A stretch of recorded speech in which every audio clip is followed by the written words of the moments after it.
Black women, have you ever been contacted about a job and thought to yourself, I think this is a scam? The job market is really dicey right now. And so there are a lot of scammers out there, but not everything out there or everything you get contacted about is a scam. So today, what we're going to talk about is how to spot job scams and how to identify legitimate, real job opportunities. But first, hi, I'm Celeste, and I am a contract worker who uses contract work to fund my lifestyle, which includes taking regular career breaks to slow travel, play, and rest. And on this channel, I talk to people like you who are mid career Black women who are looking for more freedom and more control over their time. And that's what we discuss on this channel. I also do coaching for Black women who work in the field of marketing, who are looking to explore contract opportunities and move out of full time work. So that's me.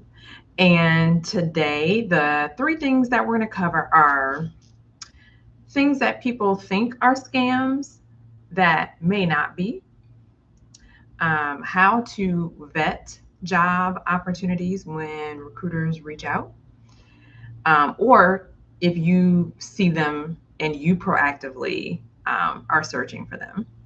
And the third thing is we're going to talk about red flags that a job is definitely a scam. So, okay, first topic. And if you see me looking down, it's just I'm looking at my notes. Want to make sure that I don't leave anything out. All right.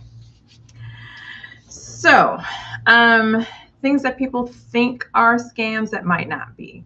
So, the first thing is that some people don't. Some people are not familiar with like working through a staffing agency or working with a recruiter, and so they might not recognize that that outreach as being a legitimate job. They might think, oh, it's not the company name that I know, and so this must be a scam. And that's not necessarily true. Um, some things that might throw you off if you see a job posting and it seems like it's vague because it doesn't mention who the client is. It might say, our client, a Fortune 500, blah, blah, blah. That is not necessarily a scam. That is something that staffing agencies but something that they do basically to protect themselves. So, for example, I'm just going to use a company. Let's say Coca-Cola. Coca-Cola is working with a staffing agency to working with several staffing agencies to hire candidates for some role.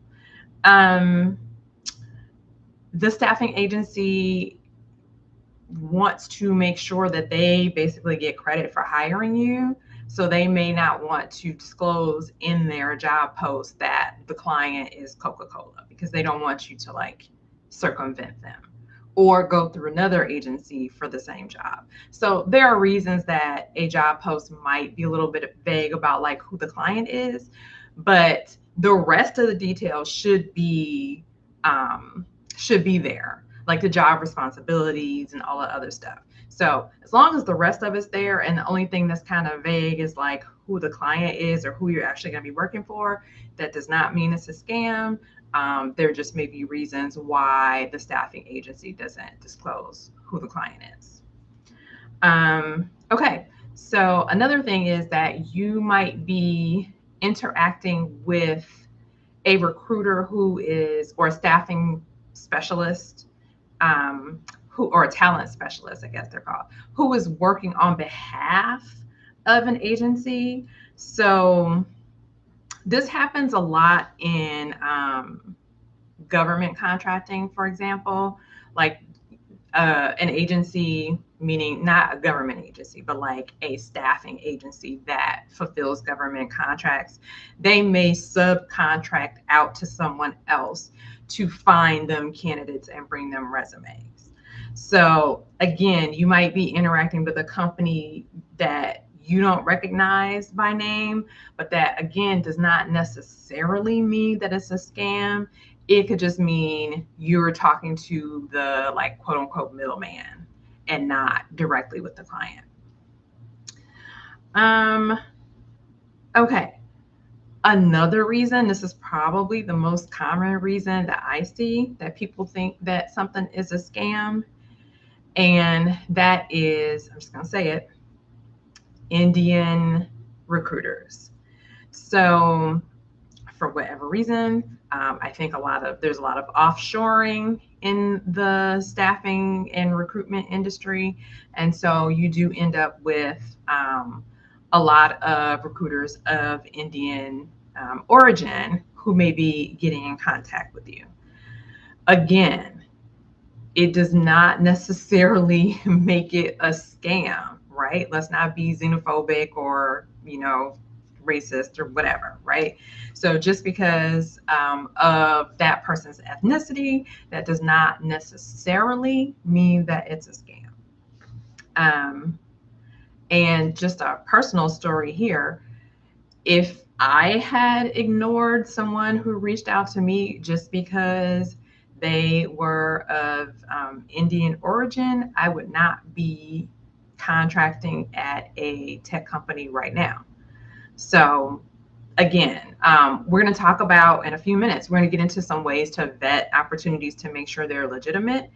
But yeah, at the same time, like, don't block your blessing because you just see a name that gives you a reaction or hear a voice, an accent that gives you a reaction. That's not really an indication of anything other than that demographic over indexes in that industry. And we could say the same thing about other groups and other industries. Okay, that's that on that. All right, so now we're going to move on to how you vet opportunities to see if they are legitimate. So if I get an email or a LinkedIn in-mail, the first thing I do is I go to, I click on the company's LinkedIn, I see who they are. I I've been contracting a while, so I kind of recognize some of the bigger names, but that doesn't mean I know everybody. And there are smaller players who can, place you in great opportunities. So you don't want to just rule them out because they're small. You kind of have to do your due diligence, which we're about to talk about. So what I'm looking for, where's the company based? I want to make sure they're based in the US. And one thing you could do is a reverse lookup on their address just to make sure, like, it's not, you can put up a fake profile on LinkedIn, unfortunately. So you just want to kind of make sure that they're who they say they are. I look at their follower count, like how many people are following the company. And I'm looking for big numbers, 10,000, 5,000, like a lot of people. And actually, if it's a bigger agency, more people than that. But if it's a smaller agency, like at least 1,000, right? I'm looking at how many employees they have. Now, I have my personal reasons for kind of avoiding the mom and pop staffing agencies, and that has to do with a lot of that has to do with like the benefits that they're able to offer due to their size, right? So I personally would look for agencies with at least like 100 employees or more. But again, that's just personal preference. But if you see like 5, 10, no. Okay. You also want to look at how many other job postings they have, right? There shouldn't just be like one job posting or 2 job postings if they're a legitimate recruiter or legitimate agency. So, click on their job openings tab while you're on the company page on LinkedIn. Go ahead over, a couple tabs over and click on their current openings, and you should see multiple job openings. It's another way to know it's legit. Um, if the name is totally unfamiliar to you, do a Google search. That will bring up a lot of information that you can follow up on.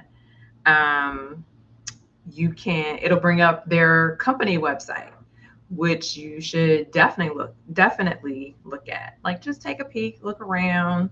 You're just looking again for anything that looks out of sorts, or anything that is reassuring. So they may have like company logos of, the clients that they work with, or, maybe they have testimonials, or, whatever.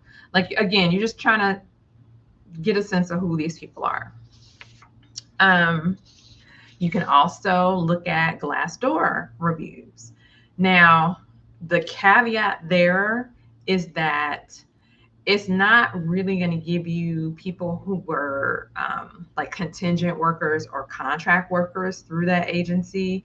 It's going to give you people who were the recruiters or the account executives, or the acquisition specialists for that agency. And the rule for reviews in any space really is that people who are dissatisfied are more likely to leave feedback, right? And that space is high pressure and has a lot of turnover. And, from what I understand, not the greatest space to work in. So you're going to see a lot of negative reviews of the agency. So take that Glassdoor recommendation with a grain of salt. Okay. Now, let's talk about the super duper vetting that you can do if you're really serious. Yelp. I've seen reviews of staffing agencies on Yelp, and sometimes those are from contractors who will tell you about their experience. So that's, it's more than just restaurant reviews. Okay. The Better Business Bureau, right? That's the first place we go to make sure something is not a scam or verify that it is a scam, right? So, just have that in your arsenal. If you want to go put in a company name, check them out. That's something you could do. And then lastly, so you've looked them up, right? You went to the company tab on LinkedIn, you got the address, you looked them up in Google, you look at the address there. You now know what state they are based in, and what you can do is a search with that state's licensing board. Again, just to make sure that this is an actual real company. All right. So now let's switch to vetting the recruiter, the person who reached out to you, right? So I've done the company research. Now I'm going to go in LinkedIn and click on the person, and I'm going to look for some things on their profile. How many connections do they have? They should have, if they're a recruiter and they're in the space, they should have 500 connections or more, I would think. 500 is arbitrary, but again, we're just making sure it's not, 70, right? Okay. How long have they been a recruiter? So this is where you look at their work history. They looked at yours, look at theirs. You can see how long they've been in the industry. And another thing I do, not terribly helpful always, but sometimes I'll look at the graduation date. I just want to see, how old is this person? Do they know anything about what they're doing? Now, the reason I said that may or may not be helpful is because this space does tend to have a lot of young people and recent graduates. So, like, graduation date or age estimates alone don't necessarily mean anything one way or the other, but it's just a data point, right? What else? Oh, ask them questions. ask questions about this opening that they contacted you about. Um, how long have you or the agency been working with this client? How many people have you placed at this client? Um, there are just things that they should be willing and able to answer if they're legitimate. Okay. Um, oh, I missed one. I had what kinds of candidates is the client looking for? But it's just basically like questions about their relationship with the client. Um, Again, just like they should be able to answer those basic questions. All right. So next I have a bonus tip for you, and that is to look at the recommendations for that recruiter. Look for recommendations from people that that recruiter has placed. Um, I told you earlier about my situation where a recruiter of Indian origin reached out, right? That's a funny story because I went through that whole process and I was like, this is a scam. This is a scam. But one thing that she told me was look at the recommendations, on my profile. You'll see other people that I have placed at this same client where I'm trying to place you. And I did, and there they were. I was able to go down there and see, like, oh, yep, this is a real person. And when I go to that person's profile, they've got 500 people say that that is Matt who works in, whatever. Um, that's a real person. They actually do work there. And they are saying in their recommendation that they were placed by, my recruiter and they had a positive experience. And I saw several of those. And that helped put my mind at ease. So it's another thing you can look for. You can also go through the recruiter's connections and just see if you can find people that they should have people that they have placed in their network. It shouldn't just be all like other recruiters or all their connections shouldn't just be all other people who work at the same staffing agency. There should be some actual talent contractors that they've placed somewhere in there. Okay, so that's just another thing. And let me see. Yeah, I guess that's it on that. One other thing that you could do is, you can get froggy. You can ask for the benefits booklet, right? That is, scammers got to do a lot of work to be able to produce that upon request. So that is another thing that you can ask for. Okay. So I think we covered how you vet to see if it's a legitimate job opportunity. All right. So now we're going to move on to the red flags. What should you look for to tell you that this is a scam? So some of these are kind of the inverse of things that I listed earlier. No verifiable online presence when you do a Google search, or no address that you can find or verify. Very few connections, very few company followers. Those would be red flags to me. No recommendations. It's, not everybody gets recommendations on LinkedIn, but, it's just something I would look for. They're not registered when you do your state lookup. Again, data point. They could be registered. Maybe their parent company is overseas or, I don't know. There could be reasons that they don't show up that are legitimate. It's getting dark. Let me turn my light on. Okay. I swear to God. Okay, there we go. Can y'all see me? Hi. All right. What else? Oh, okay. Let me hold on. Let me get this light together. That's too bright. We want some mood lighting. There we go. That's what we want. Okay. All right. So now the really like scammy red flags, they asked for personal details too early in the process, right? Now, for staffing agencies, there is a legitimate reason why they will ask you for like the state you live in, your birth date, and the last four digits of your social. And that is because nowadays, agencies will have you sign what's called a right to represent. And that is basically an agreement that you agree to let them submit you to this client for this specific job.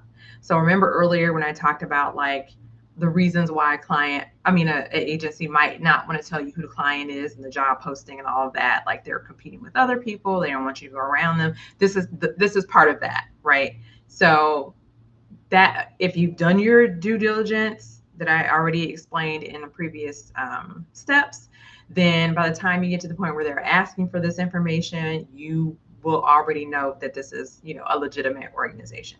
So that's the exception to that rule. I guess another exception is in government contracting, they may want to check your security clearance or see if you can get a security clearance or whatever. So they may ask for some documents like earlier than in a corporate job search process. But you're just working at company whatever, and on the first call they're asking you for your social. No. What else? Spelling errors in their written communications, or like really bad English. Even if a recruiter is of foreign origin, if they are working with American clients, they should have, a certain level of proficiency with English. So, you kind of have to judge it, but like bad English is one of those like classic, telltale red flags for scams. So just want to make sure I mention that. You can't verify if that person is really with the company that they say they're with. So maybe as you're going back and forth with them, something in there, like they say something that doesn't match up with what their profile says on LinkedIn, or maybe the domain and their email address, maybe it's personal or it's not the same as the company that they list on their profile on LinkedIn, like that kind of stuff. That's what you want to keep an eye out for. Urgency. They are rushing you to, hurry up and sign, hurry up and agree. We got to decide by tomorrow. Any kind of like out of the ordinary, like sense of urgency, that is a psychological trick that scammers use to basically get you to act before you have a chance to think. So that's another red flag. Refusal to answer questions. So I gave you some questions, some sample questions. You can come up with your own. But regardless, if you ask a question and they just ignore you, or they're like, oh, just sign it and we'll talk later, like anything like that, red flag. You get an offer without an interview. Apparently, this is happening to people. Companies are reaching out saying they have an opportunity. A candidate says, I'm interested. And then the next communication is like an offer. Where they do that at? Scam. Okay. What else? Anything involving anything financial, where I have to pay you for a service, I have to buy some equipment, you want to send me a check to do something, anything like that. I got to pay for a resume service. No, scam, red flag. And any kind of unusual request. If it makes you second guess it, follow your instinct, follow your gut. There's another opportunity out there that's actually a real opportunity. Okay. So, listen to your instincts.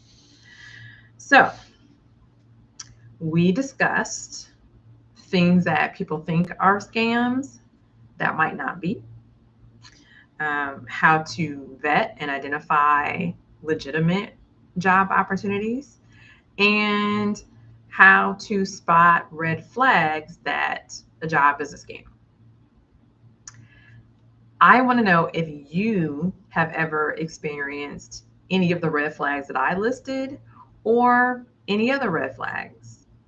Let me know in the comments. And I really do want you to let me know, because other people watching this, other people reading the comments will learn from your experience. So, let's help each other out. All right. So now, here's why I ask you, if you got any value from this video, please give it a thumbs up. And if you want to hear more about career strategies to get more time freedom and control over your time and your control over your life, because control over your time is control over your life, right? If you want to hear more about strategies for doing that, subscribe to this channel. And don't just subscribe, but also click the notification bell so you'll get notified when I post new videos. All right. So that is it for today. Thank you for watching and learning all about when it's a scam and when it's legit. Thanks for watching.